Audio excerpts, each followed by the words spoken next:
इधर यूक्रेन में जंग का 36वां दिन है। कीव से लेकर खार्किव तक तबाही मची है। रूस ने हमलों में कमी लाने का वादा किया, लेकिन 24 घंटों में ही वो अपने वादे से पलट गया। इस वक्त आपकी टीवी स्क्रीन पर 7 तस्वीरें हम दिखा रहे हैं। यूक्रेन से लगातार बर्बादी तबाही की तस्वीरें हैं। कीव, खार्किव, इरपिन, इसके अलावा दोनेत्स्क, ज़पोरिज़िया और यूक्रेन में कैसे आज तक की टीम लगातार डटी हुई है। पल पल की अपडेट आप तक पहुंचाने के लिए मैदान जंग में हम मौजूद हैं। वहां से ग्राउंड जीरो की रिपोर्ट जो है वो आप तक हम पहुंचा रहे हैं। बहादुरी भरी रिपोर्टिंग लगातार पहले दिन से आज 36वें दिन तक।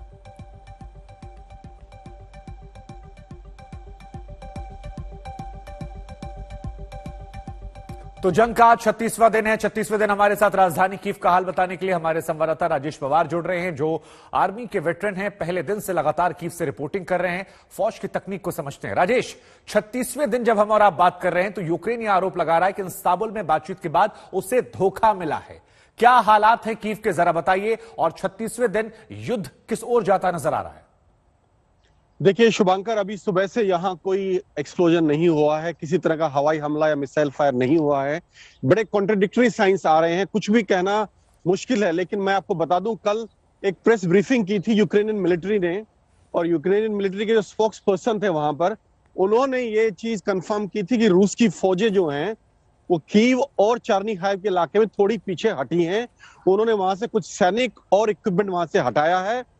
और जब इनसे ये पूछा गया स्पेसिफिकली कि आज सुबह जो धमाके सुने थे हमने, क्या वो रूसी फौज का हमला था कीव के ऊपर, तो इसका उन्होंने मना किया। उन्होंने मना किया इस चीज को कि कोई रूसी फौज ने कल सुबह, यानी कि 12 घंटे बाद एग्रीमेंट के, कल सुबह तक उन्होंने कोई हमला कीव या चार्निहाइव पे नहीं किया था।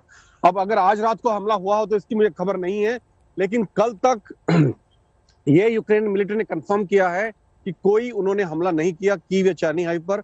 और उनकी कुछ सैनिक और इक्विपमेंट, बहुत बड़ी मात्रा में नहीं लेकिन कुछ जरूर पीछे हटे हैं इन दोनों शहरों में। इसके अलावा आज जो बातें आ रही हैं कि वो इस चीज पर भी राजी हो गए हैं कि मरियापोल में टेम्परेरी सीज फायर किया जाए, ताकि जो लोग वहां फंसे हो उनको बाहर निकाला जा सके। शुभांकर जी, आप बने रहिए हमारे साथ। राजेश, लगातार हम आपके पास लौटेंगे, आपसे सवाल जवाब करेंगे, लेकिन कुछ जानकारियां हमारे पास है जिन्हें दिखाना जरूरी है। 36वें दिन रूस के निशाने क्या क्या है, हम आपको एक बार दिखाने की कोशिश करते हैं। देखिए, ये यूक्रेन का नक्शा है जो इस वक्त हम आपको दिखा रहे हैं, ये हरा वाला जो है, और इसमें पोल्टावा की बात करें, यहां पर हमला हो रहा है। खार्किव की बात करें, यहां पर लगातार युद्ध जो है जारी है। ये निप्रो आपको यहां नजर आ रहा है, ये काफी अहम हो जाता है। यहां पर हमले लगातार जारी है। जायतोमीर और कुखारी का जिक्र जो है वो लगातार जारी है, क्योंकि यहां पर भी 36वें दिन हमले जो है वो जारी है।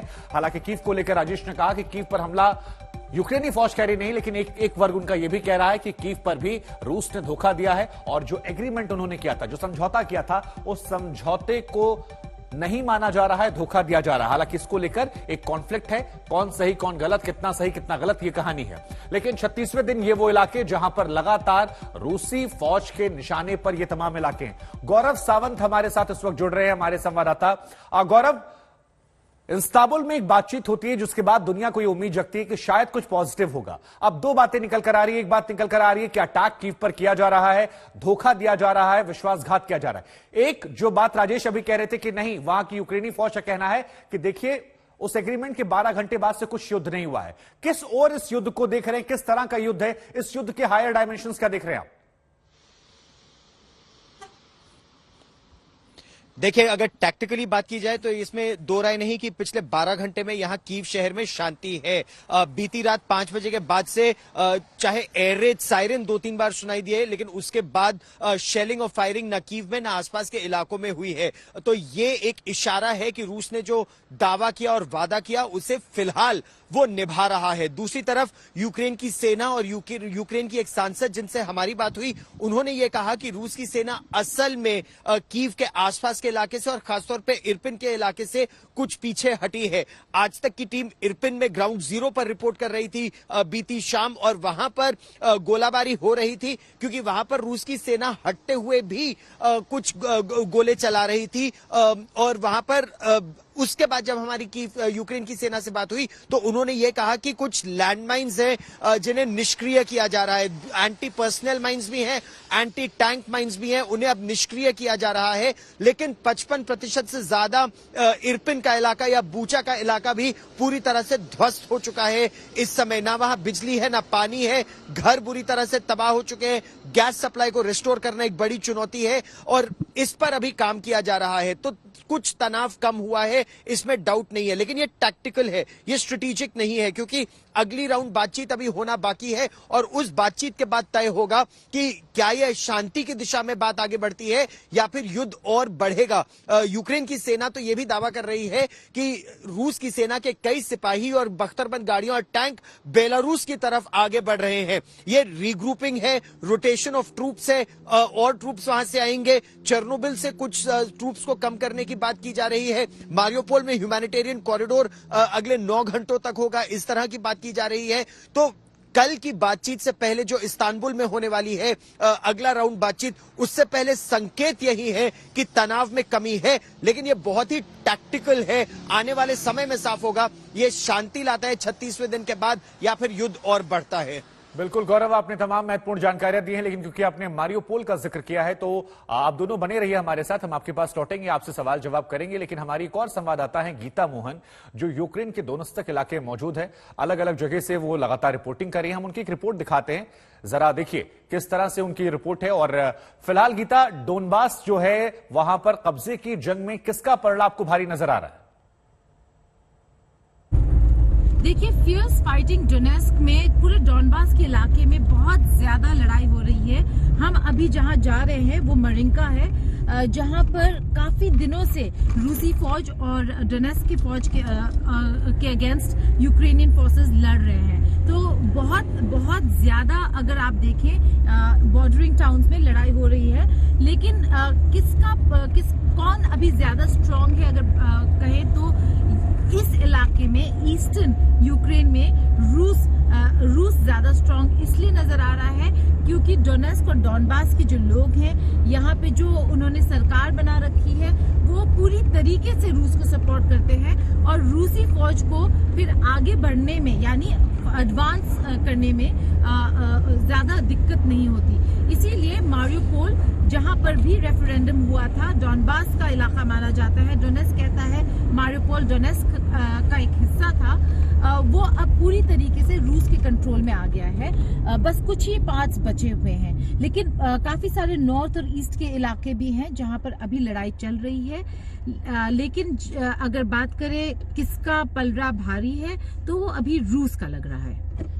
जी गीता, अभी बने रहेगा हमारे साथ। गौरव, मैं आपके पास लौटता हूं। एक सवाल और आप बार बार आ रहा है, कल से ये सवाल आ रहा है कि आज जो ये युद्ध विराम दिया गया है, क्या ये कोई स्ट्रेटजी का हिस्सा हो सकता है? क्योंकि एक वर्ग ये भी आरोप लगा रहा है कि इस बीच में रूस अपने आप को फिर से रीयूनाइट करेगा ताकि दोबारा से अटैक करे और सटीक अटैक करे। इसको लेकर क्या जानकारियां और इस दावे में कितनी सच्चाई है? शुभांकर, कहा यही जा रहा है कि पिछले 36 दिनों में रूस की सेना को जिस तरह से खासतौर पर कीव के आसपास के इलाकों में जो क्षति पहुंची है, इरपिन और बूचा के इलाके में, ब्रोवरी के इलाके में, जहां यूक्रेन की सेना ने जबरदस्त एंटी टैंक गाइडेड मिसाइल्स के इस्तेमाल से या फिर जो बाराक्टर ड्रोन्स हैं, तुर्की में बने ड्रोन्स, कामिकाजी ड्रोन्स, उनकी मदद से नुकसान पहुंचाया है, तो वो अब अपनी स्ट्रैटेजी को रीथिंक कर रहे हैं, यानी एक नए तरीके से अपनी रणनीति को तय करेंगे और उसके बाद अगला ऑपरेशन करेंगे। फिर कुछ जवान जो यहां पर पिछले 36 दिनों से तैनात थे, उनको बेलारूस वापस भेजा जा रहा है।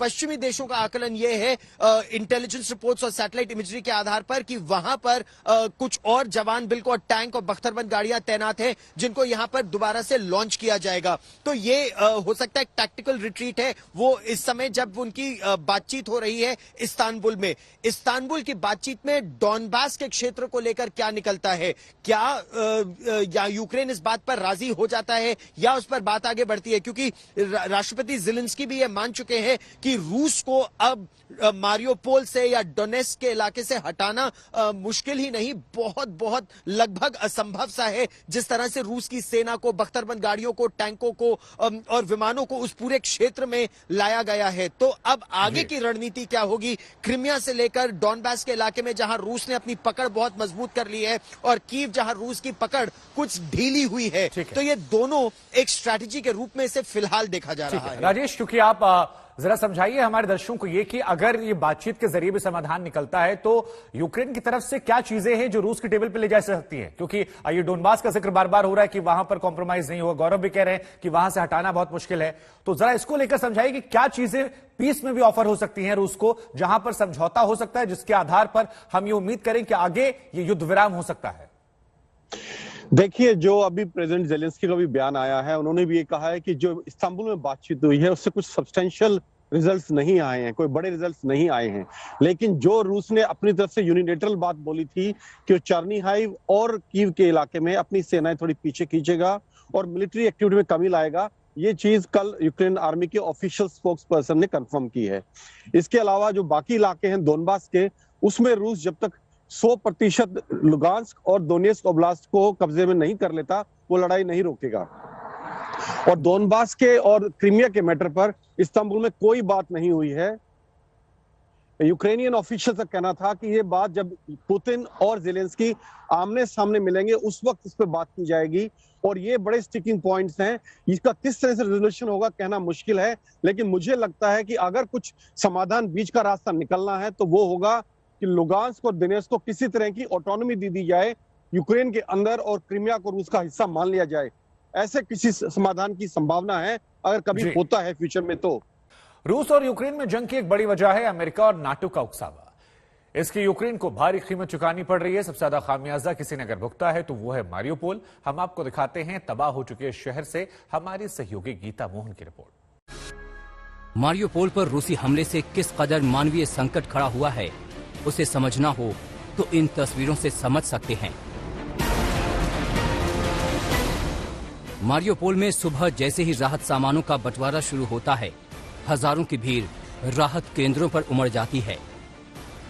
मेरे पीछे आप देख रहे हैं हजारों की तादाद में लोग यहाँ मारियोपोल में मेट्रो शॉपिंग सेंटर के बाहर लंबी कतारों में खड़े हैं। क्यों? क्योंकि ह्यूमैनिटेरियन एड और जो बेसिक खाने पीने का सामान है वो यहाँ उन्हें मिल रहा है। आज मारियोपोल पूरी तरीके से रूस के कंट्रोल में आ चुका है और इसी वजह से ये जो एड और ह्यूमैनिटेरियन असिस्टेंस प्रोवाइड कर रहा है वो रूस की सरकार और डोनेट्स्क की अथॉरिटीज कर रहे हैं। दोनों मिलकर यहाँ पर ह्यूमैनिटेरियन एड प्रोवाइड कर रहे हैं। हमने लोगों से बातें की, यहाँ पे जो औरतें हैं रोते हुए हमें कह रहे थे कि उनके पास जाने के लिए कोई जगह नहीं है, पैसे निकाले तो कैसे निकाले, बैंक्स काम नहीं कर रहे, बाहर कैसे इंफॉर्मेशन क्या चल रहा है क्या नहीं, उसके लिए कनेक्टिविटी नहीं है और इसीलिए काफी लोग अभी भी यहाँ पर फंसे हुए हैं। ह्यूमैनिटेरियन कॉरिडोर से जाए तो कहाँ जाए?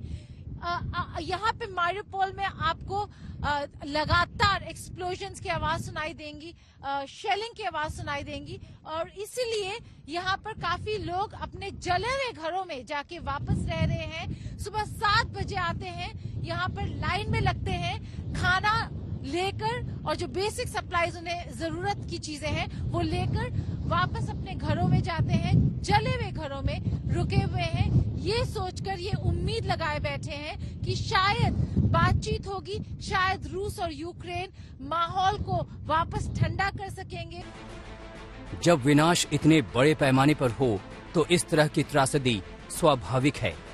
ये मारियोपोल की 2 तस्वीरें हैं, जिसमें एक में उसकी खूबसूरती नजर आती है, दूसरी में उसकी बर्बादी।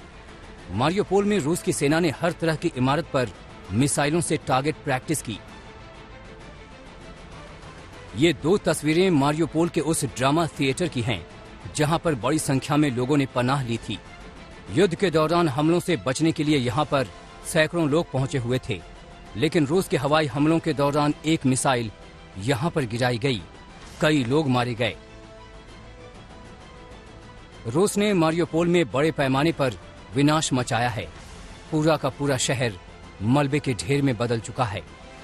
दावा किया जा रहा है कि अब तक मारियोपोल में रूस के हमलों के दौरान 5000 लोग मारे जा चुके हैं। इसके अलावा 1.5 लाख से ज्यादा लोग जान बचाकर शहर से पलायन कर चुके हैं। करीब 1,70,000 लोग अब भी शहर में ही फंसे हुए हैं। आरोप है कि 30,000 लोगों को रूस की सेना ने बंधक बनाया हुआ है। मारियोपोल शहर के 90% ऊंची इमारतें तबाह हो गई हैं।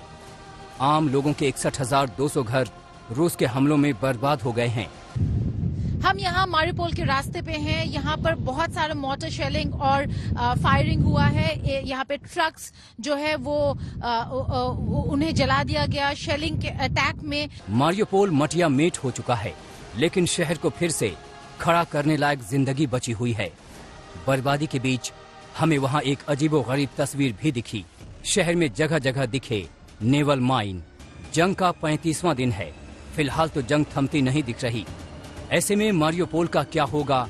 क्या फिर से खड़ा हो पाएगा ये शहर? गीता मोहन, मारियोपोल, आज तक। यूक्रेन के राष्ट्रपति ज़ेलेंस्की अब ये कह रहे हैं कि अब किसी भी व्यक्ति पर या किसी भी मुल्क पर यकीन वो नहीं कर सकते और जो भी फैसला करेंगे जंग के हालात को देखते हुए करेंगे। लेकिन इन सब के बीच में एक अहम खबर आ रही है।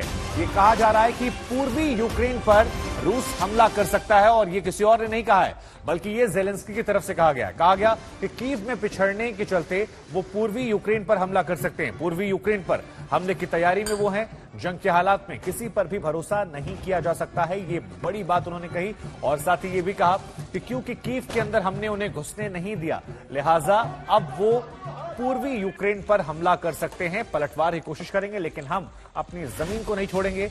लगातार लड़ाई लड़ते रहेंगे और 1 इंच जमीन भी नहीं हटेगी यहां पर। तो ये बड़ी खबर हमने आपको बताई। राजेश पवार हमारे संवाददाता हमारे साथ लगातार बने हुए हैं। राजेश, ज़ेलेंस्की का चरित्र जो है वो समझना थोड़ा मुश्किल है। कभी वो ऐसे बयान देते हैं जो लगता है कि युद्ध रोकने वाला है, फिर जब तक 2 कदम आगे बढ़ते हैं एक बयान और ऐसा आता है जो लगता है कि नहीं और प्रोवोक करने वाला। अब ये बयान कैसे आप देख रहे हैं कि देखिए भरोसा नहीं करना है, वहां पर लड़ाई होगी, हमने कीव से पीछे हटा दिया। इस बयान का क्या असर देख रहे हैं युद्ध पर आप? देखिए, ज़ेलेंस्की इस वक्त बहुत मुश्किल स्थिति में हैं। उन्हें कई चीजें एक साथ संभालनी पड़ रही हैं। उन्हें अपनी फौज का, अपने नागरिकों का मोराल ऊपर रखना है, उनका मनोबल ऊपर रखना है। एट द सेम टाइम उन्हें रशिया से डील करना है, उन्हें जो नेटो और अमेरिका है उनसे डील करना है। और ये सब तीनों अलग अलग पेज पे हैं, इनके अलग अलग विचार हैं, उनके अलग अलग तरह से उनसे बात करनी पड़ती है ज़ेलेंस्की को। तो उनको समझने के लिए हमें उनकी स्थिति को समझना बहुत जरूरी है। जब वो अपने नागरिकों से बात करते हैं या अपनी सेना के संबोधित करते हैं या उनके लिए कोई संदेश देते हैं तो उनका रुख बहुत कड़ा लगता है, क्योंकि वो कमांडर इन चीफ भी हैं और मनोबल बनाने के लिए उनका ये दिखना कि वो बहुत मजबूत है बहुत जरूरी है। उसके अलावा जब वो रूस से बात करते हैं तो उसमें नरमी और गर्मी दोनों दिखाते हैं। उसका कारण ये है कि वो चाहते हैं कि रूस ये ना समझे कि यूक्रेन बहुत कमजोर है या हार रहा है या सरेंडर कर देगा। एट द सेम टाइम वो ये भी दिखाना चाहते हैं कि वो रूस से बातचीत करना चाहते हैं। और जहां तक नाटो देशों का संबंध है तो वो ऐसे स्टेटमेंट देते हैं कि हमारे बच्चे मारे जा रहे हैं या बहुत बड़ा मानवीय त्रासदी हो रही है, ताकि किसी तरह से पब्लिक ओपिनियन जो है पश्चिमी देशों में, अमेरिका में, उसको वो किसी से अपील कर सकें और इन देशों को किसी तरह से इस युद्ध में शामिल कर सकें। तो उनके स्टेटमेंट्स तो उनके जो 3 अलग अलग प्रकार के स्टेटमेंट्स आ रहे हैं, उनकी स्थिति को देख के हमें समझना पड़ेगा। ये शुभांकर, नहीं, ये बहुत ही अच्छे से आपने एक्सप्लेन किया। ये दर्शकों को भी समझ में आ गया होगा कि उनके अलग अलग बयानों के मायने क्या होते हैं। राजेश, आप बने रहिए हमारे साथ। देखिए, यही होता है एक्सपीरियंस का फायदा। जब कोई इंसान वेटरन होता है, युद्ध को समझता है, तो आपको बेहतर तरीके से समझा सकता है। लेकिन ग्राउंड जीरो पर भी हम मौजूद हैं। आज तक की टीम लगातार मौजूद है और जिस पूर्वी छोर की हम बात कर रहे हैं वहां पर रूस का दबदबा है। इस इलाके में विद्रोही मिलिशिया ग्रुप और रूसी फौजों ने मिलकर यूक्रेनी फौज को दूर खदेड़ दिया है। दोनेत्स्क के इस इलाके में आज तक संवाददाता गीता मोहन मौजूद है और मैदानी जंग का बारीकी हाल कैमरे में कैद कर रही है। लेकिन उसके पहले आपको एक और बड़ी खबर बता दें। दोनेत्स्क में रूस और यूक्रेन में जबरदस्त टक्कर चल रही है और लगातार यहां भीषण बमबारी, गोलीबाजी जो है वो लगातार जारी है। लगातार हमलों से इस इलाके में भीषण तबाही हो गई। तस्वीरें भी हम आपको दिखा रहे हैं। यहां पर तो यह भी कहा जा रहा है कुछ विद्रोही गुट हैं जो अंडरग्राउंड बंकर्स के जरिए हमला कर रहे हैं। अलग अलग इलाकों में टैंक, तोपें आपको नजर आ जाएंगी। कुल मिलाकर कहें तो इस इलाके में बड़े पैमाने पर तबाही जो है वो इस वक्त देखने को मिल रही है।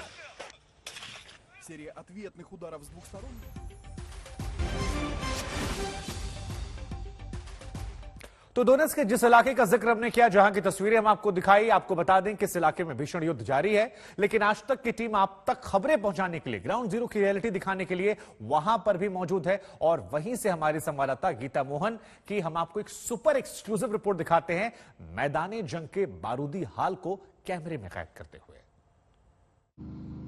T-64 रशियन टैंक तैयारी बिल्कुल जारी है। यहाँ पर रूसी फोर्सेस एमिनिशन और वेपन्स इस टैंक के अंदर डाल रहे हैं और कुछ ही देर में ये यहाँ से बॉर्डर की एरियाज तक पहुंचने वाले हैं। ये वो इलाका है जो अब रूसी कंट्रोल में आ गया है। यूक्रेनियन फोर्सेस को उन्होंने पीछे कर दिया है, पीछे पुश कर दिया है, और ताकि कंट्रोल बना रहे इसलिए जितना भी बैकअप चाहिए, ये बहुत ही सेंसिटिव इलाका है, डोनेट्स्क का बिल्कुल नॉर्थ ऑफ डोनेट्स्क है, बहुत ही सेंसिटिव इलाका है, तो जितनी भी सपोर्ट चाहिए उन्हें वो रूसी फोर्सेस पीछे से प्रोवाइड कर रहे हैं। और इसीलिए ये टैंक्स कुछ ही देर में यहाँ से रोल करते हुए बॉर्डर पे पहुंच जाएंगी, जो अब नया फ्रंट बन चुका है यूक्रेन और रूसी फोर्सेस के बीच। T-64 टैंक के ऊपर कैमरा पर्सन सत्य राउतरे के साथ गीता मोहन, आज तक। हम गोरलोवका के रास्ते में है, लेकिन रास्ते में यहाँ पे एक अनडिस्क्लोज्ड लोकेशन है जहाँ पे ऐसे रशियन T-72 टैंक्स, जो भी टैंक्स है जो यूक्रेनियन फोर्सेस के अटैक्स में खराब हो जाते हैं, उनको यहाँ लाया जाता है। ये एक T-72 है, वो देखिए वहाँ पे टैंक्स चल रहे हैं। फ्रंट पे गोरलोवका ज्यादा दूर है, तो मिशन यहाँ पे रूसी फोर्सेस का डोनेट्स्क के फोर्सेस के साथ चलता जा रहा है। तो अभी वहाँ जा रहे हैं, सामने तक जाएंगे, और ऐसे ही यहाँ पर हम देख रहे हैं कि टैंक यहाँ पे डैमेज हो गया है, ठीक करा जाएगा और वैसे ही फिर से फ्रंट पे हो जाएगा। कैमरा पर्सन सत्य राउतरे के साथ गोरलोवका के रास्ते में गीता मोहन, आज तक। तो जिस मुल्क की सड़कों पर आपको ऐसे बारूदी टैंक नजर आए, समझ सकते हैं उस मुल्क का क्या हाल होगा। राजेश हमारे साथ लगातार बने हुए। राजेश, एक और किरदार है जो महत्वपूर्ण है, वो है अमेरिका। और एक बयान आज मैं पढ़ रहा था जिसमें कहा गया कि देखिए, पुतिन के सलाहकार जो हैं वो गुमराह कर रहे हैं, उन्हें पता नहीं सैंक्शंस का असर कितना होगा, उन्हें पता नहीं है कि एक कॉन्फ्लिक्ट चल रहा है। वो बार बार आरोप लगा रहे हैं कि रशियन फौज और पुतिन के बीच में। क्या ऐसी भी कोई खबरें हैं ग्राउंड पर जहां पर पुतिन वर्सेस उनकी आर्मी में कोई कॉन्फ्लिक्ट है, या फिर ये इंफॉर्मेशन वॉरफेयर का हिस्सा है? देखिए शुभांकर, मैं शुरू से पहले दिन से बोलता आ रहा हूं कि इस युद्ध में इंफॉर्मेशन वॉरफेयर मिलिट्री वॉरफेयर से ज्यादा जरूरी है, और इसको द्वितीय विश्व युद्ध के बाद पहली बार इस सदी में सबसे ज्यादा इस इंफॉर्मेशन वॉरफेयर को यूज किया गया है। जब अमेरिका इस तरह के स्टेटमेंट्स देता है, डेली आप अगर पढ़ेंगे तो ब्रिटिश और अमेरिकन इंटेलिजेंस के स्टेटमेंट्स आते हैं कि उनका चेन ऑफ कमांड टूट गया, फौज का जवानों ने अफसरों की बात माननी बंद कर दी है, विद्रोह हो गया है, भगोड़े हो गए हैं, उनके बहुत सारे टैंक तबाह हो गए हैं। देखिए, सारी इंफॉर्मेशन हमें बहुत कॉशियसली देखने की जरूरत है।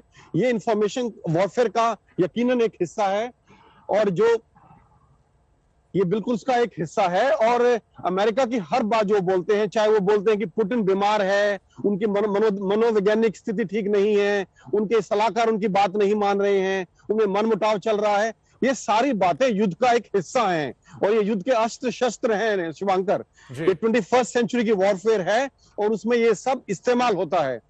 आप देखें, इससे पहले जितने भी, अगर इसका मैं आपको उदाहरण दूं पीछे के, चाहे वो सद्दाम हुसैन हो, कर्नल गद्दाफी हो, जो भी अमेरिका के विरोधी रहे हैं, या जो नॉर्थ कोरिया के तानाशाह वो रहे हो, अमेरिकन मीडिया उनको इस तरह से पोर्ट्रे करता है कि वो इंसान नहीं है, किसी प्रकार के दैत्य हैं, वो राक्षस हैं।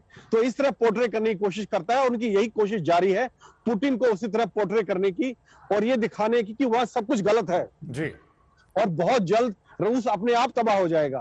लेकिन ये सब एक इंफॉर्मेशन वॉरफेयर का हिस्सा है शुभांकर। जी, हम आपके पास लौटेंगे, आपसे ये भी समझेंगे कि ग्राउंड जीरो के हालात क्या है, कीव आज कैसा दिख रहा है, क्योंकि हर दिन कीव की एक नई तस्वीर निकलकर सामने आती है। लेकिन उससे पहले हम दर्शकों को बता दें कि कीव के साथ साथ डोनेट्स्क में भी लड़ाई जो है वो बहुत ज्यादा तेज है। आज तक की संवाददाता गीता मोहन उस इलाके में मौजूद हैं। इस इलाके पर अभी भी रूस का कब्जा है। रूसी हमले में यहां पर हालांकि काफी नुकसान भी पहुंचा है। हम आपको दिखाते हैं गीता मोहन की ये रिपोर्ट। गोरलोवका सिटी जो बहुत भारी बमबारी फेस कर रहा है, शेलिंग फेस कर रहा है यूक्रेनियन साइड की तरफ से, क्योंकि यहाँ पे ज्यादातर रूसी लोग रहते हैं। 2014 से गोरलोवका डोनेट्स्क के अंडर रहा है। शीशे टूट गए लेकिन हिम्मत नहीं टूटी। यहाँ पे लोग अपने गार्डन को अभी भी संभालने की कोशिश कर रहे हैं। जो ग्लासेस शीशे जो टूट के गिरे थे इनके गार्डन में, कंप्लेन कर रही है, कह रही है कि मैंने अभी यहाँ पे जो सापलिंग्स जो सीड्स लगाए हैं, जिसमें अभी सापलिंग्स भी नहीं आए हैं, अगले सीजन के फूल आने हैं, वहां पर उनका गार्डन डिस्ट्रॉय कर दिया गया। तो खुद लगी हुई हैं सुबह से ये शीशे हटाने के लिए। बहुत ही, अगर आप सिचुएशन देखें, लोग अपना घर छोड़ के नहीं जा रहे। ऐसा गार्डन जो उन्होंने बड़े दिल से मेंटेन करके रखा है, आज उन्हें उन्हीं गार्डन्स को, उन्हीं घरों में से शीशों को उठाकर चुन कर उठाना पड़ रहा है और हटाना पड़ रहा है। कैमरा पर्सन सत्य राउतरे के साथ गोरलोका में गीता मोहन, आज तक। तो गोरलोका की आप रिपोर्ट देख रहे थे। ये वो इलाका है जहां जंग से काफी बर्बादी हुई है। यहां लोग एक बार फिर से बिखरी हुई जिंदगी को एक नए सिरे से शुरू करने की तमाम कोशिश कर रहे हैं। हमने यहां कुछ लोगों से बातचीत की और इसमें हमें यहां पर राज कपूर और हिंदी फिल्मों के कुछ फैंस भी मिले। हम आपको दिखाते हैं जंग के बीच एक ये रिपोर्ट भी। घर टूट गया है लेकिन स्पिरिट्स नहीं टूटा।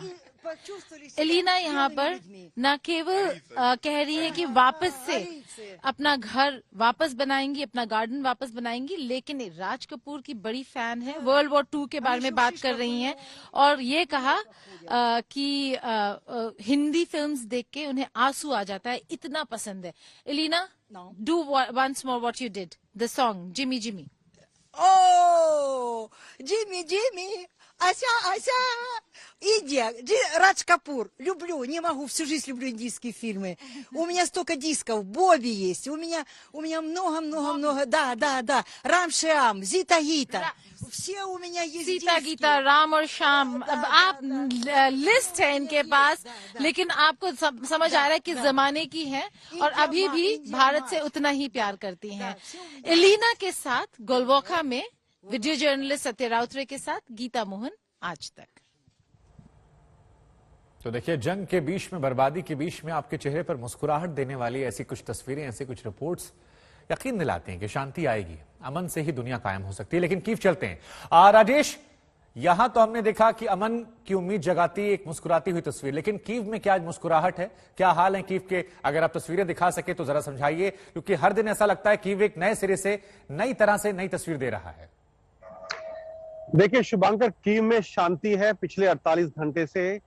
कल जो हमने धमाके सुने थे उनके बारे में उन्होंने क्लैरिफिकेशन दिया है कि वो शायद एंटी एयरक्राफ्ट के या कोई जो लोकल फाइटिंग थोड़ी बहुत चल रही है आउटस्कर्ट्स पे, उसके हो सकते हैं। कीव के ऊपर कोई हमला नहीं हुआ है पिछले 48 घंटे से भी लगभग, और यहाँ पूरी शांति है। कुछ दुकानें, कैफे और रेस्टोरेंट्स भी खुल गए हैं जो युद्ध के शुरुआती दिनों में बंद हो गए थे। सप्लाई मार्केट जो है, जो सप्लाई सुपरमार्केट में, वो काफी हद तक इंप्रूव हो गई है। बीच में बिल्कुल सब कुछ खत्म हो गया था, लेकिन अभी काफी नई सप्लाईज आनी शुरू हो गई हैं और हालात लग रहा है जैसे थोड़े थोड़े सुधर रहे हैं। यहाँ पे नॉर्मल तो नहीं कहूंगा, लेकिन काफी हद तक जो है उनमें इंप्रूवमेंट आई है युद्ध के पहले हफ्ते के मुकाबले में। शुभांकर जी, यहाँ पर अब जो जेलेंस्की और पुतिन के बीच में बातचीत है, इसमें क्या इंपॉर्टेंट रोल रहने वाला? और एक सवाल कीव, राजेश, हिंदुस्तान को लेकर भी है। आज रूस के कुछ प्रतिनिधि जो हैं वो हिंदुस्तान पहुंचे हैं। ऐसे में आपको क्या लगता है कि इंडिया कितना बड़ा मेजर फैक्टर हो सकता है? क्योंकि वहां से यूएस के विदेश मंत्री जो हैं वो भी शायद कहा जा रहा है जयशंकर जी से मुलाकात करेंगे। तो ये इंडिया और चाइना जैसे देश, इनका रोल कितना अहम हो जाता है इस युद्ध के कॉन्टेस्ट में? क्योंकि माना जा रहा है यही रूस के सबसे बड़े दोस्त हो सकते हैं अब तक, कम से कम।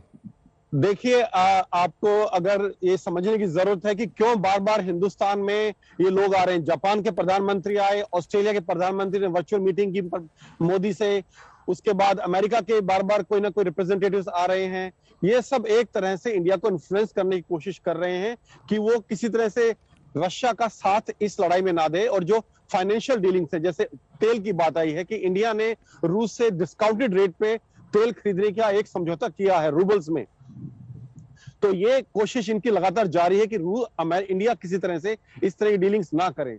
देखिए, अगर अमेरिका को प्रतिबंधों को सफल होना है इस युद्ध में, तो चीन और इंडिया को रूस से दूर करना पड़ेगा। जब तक इंडिया, चीन और रूस इकट्ठे हैं, जो सैंक्शंस हैं उनका जो असर है इस लड़ाई के ऊपर या रूस के ऊपर वो काफी हद तक कम हो जाएगा।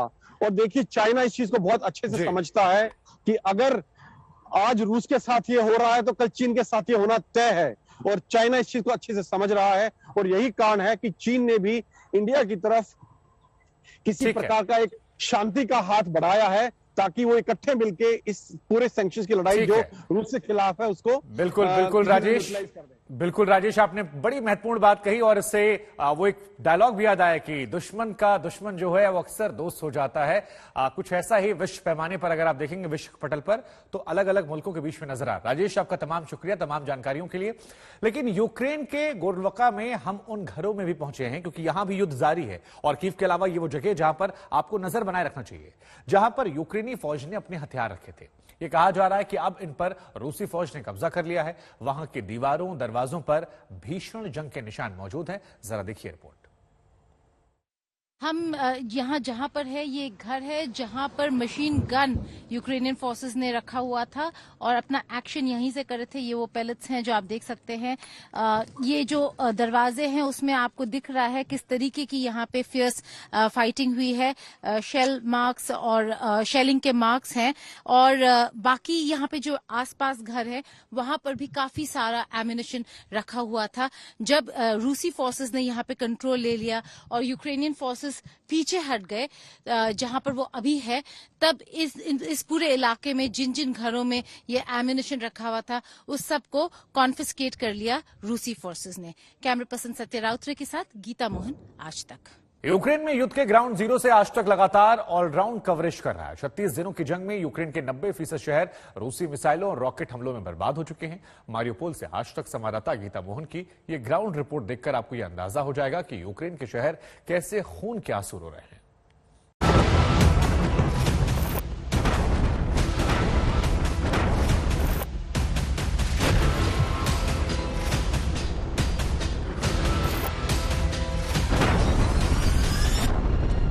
मारियोपोल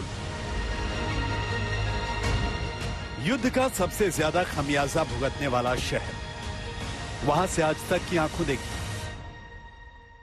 हम गोरवका के रास्ते में हैं, लेकिन रास्ते में यहाँ पे एक अनडिस्क्लोज्ड लोकेशन है जहाँ पे ऐसे रशियन T-72 टैंक्स, जो भी टैंक्स है जो यूक्रेनियन फोर्सेस के अटैक्स में खराब हो जाते हैं, उनको यहाँ लाया जाता है। ये एक T-72 है, वो देखिए वहाँ पे टैंक्स चल रहे हैं। फ्रंट पे गोरवका ज्यादा दूर है।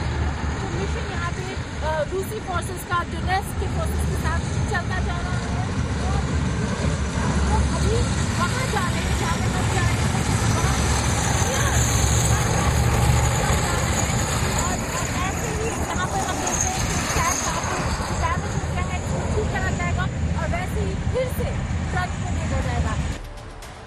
मारियोपोल जहां कदम कदम पर बिखरे पड़े हैं युद्ध की तबाही के निशान, वहां से world exclusive ground report.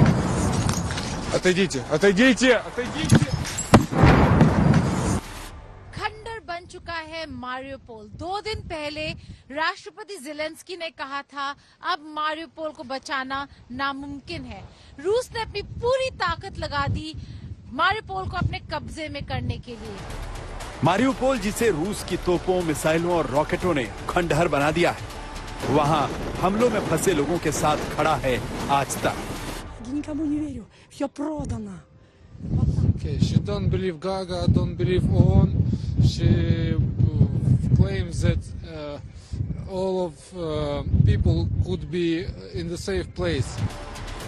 Mariupol जिसे रूसी सेना ने 35 दिन के युद्ध में अपना सबसे बड़ा टारगेट बनाया, आज तक की टीम ने उस मारियोपोल से ग्राउंड रिपोर्टिंग की है, जो अब घोस्ट टाउन की फीलिंग देता है। मारियोपोल शहर में ये तबाही का नजारा जो है वो अब सीरिया के अलेप्पो के साथ कंपेयर किया जा रहा है। यहाँ पे 90% शहर एकदम खंडर बन चुका है। रिहायशी इलाकों में बमबारी हुई है। जो यहाँ पे दुकानें थी, कंपनीज थे, सब अब बिल्कुल जल के बर्बाद हो चुका है। लोग यहाँ से निकल चुके हैं। करीब 4 लाख लोग यहाँ मारियोपोल में रहते थे, अब 1 लाख से भी कम है। क्यों? क्योंकि ये जगह रहने के लायक नहीं रहा।